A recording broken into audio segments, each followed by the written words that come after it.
Happy New Year, everyone. Can you believe it? 2026 is here, and it's not just a new year. It feels like a whole new chapter for our country. I'm looking at this incredible photo that Francine from La Salle, Quebec shared on I Choose Canada. And I just have to say, bonjour, Quebec. 2026, we made it. Now think back for a second. Remember how last year kicked off? It wasn't quietly. Down south, someone decided to set the tone by claiming Canada shouldn't even exist as a country. Yep, that's right.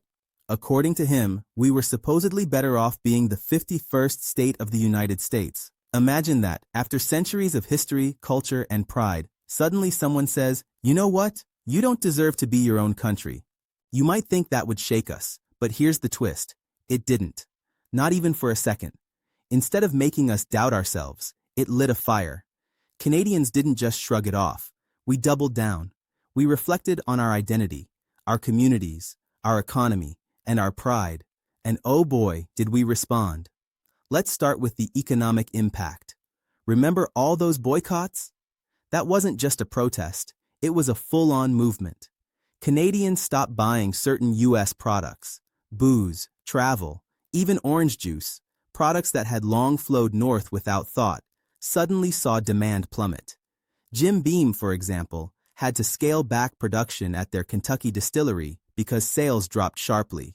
And it wasn't just bourbon, wine, spirits, and a host of other products saw declines. Here's where it gets really interesting. U.S. exports to Canada went from $63 billion in 2024 to a mere $9.6 billion in 2025. That's not a small drop. That's seismic. And it wasn't just liquor. Tourism from Canada took a hit in the U.S. too. Canadians traditionally make up a huge portion of international tourists south of the border. But last year, we chose to spend our vacations at home. Quebec, British Columbia, Nova Scotia, you name it. Canadians were exploring their own backyard. The result, billions of dollars stayed in Canada instead of going south. And orange juice. Don't forget the orange juice. Ottawa's counter tariffs targeted Florida's juice industry, and the numbers are staggering. Shipments dropped dramatically, hitting the lowest level in over 20 years. Months later, the supply chains have completely shifted.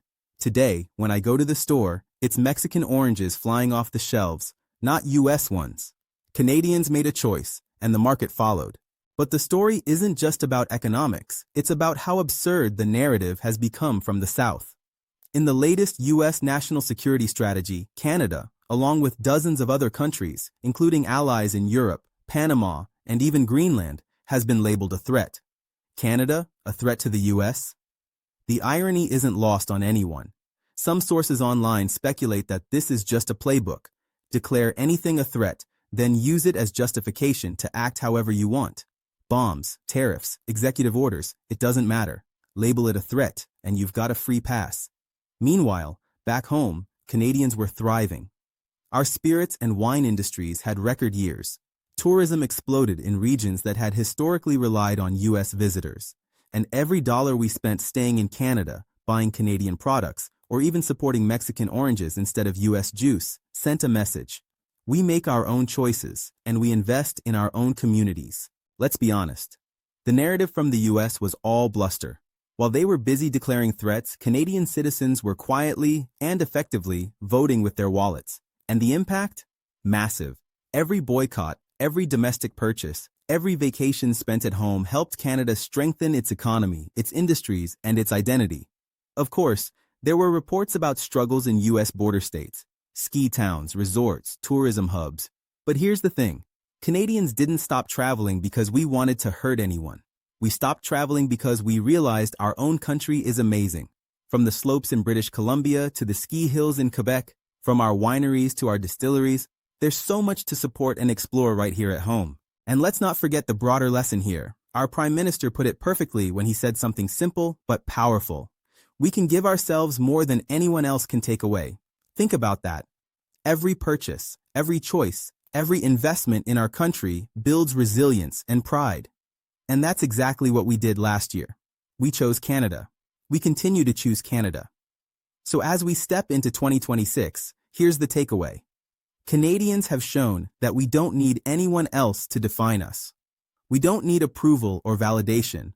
We invest in ourselves. We protect our economy. We cherish our communities. And yes, we have fun doing it. Because that's what being Canadian is all about. Standing tall, thinking smart, and spending our money where it truly matters. This year, let's keep the momentum going. Explore your own backyard, support local businesses, buy Canadian products, and invest in experiences right here at home. Our country is strong, vibrant, and full of opportunities, and it's ours to enjoy. I hope everyone had an incredible celebration ringing in 2026. Here's to a year full of health, prosperity, and pride. Remember, we are Canadian, we are united, and together we can achieve so much by simply choosing Canada. If you enjoyed this, make sure to subscribe. And if you want to support this channel on a monthly basis, click the join button. Here's to a fantastic 2026, my friends, and I'll see you in the next video.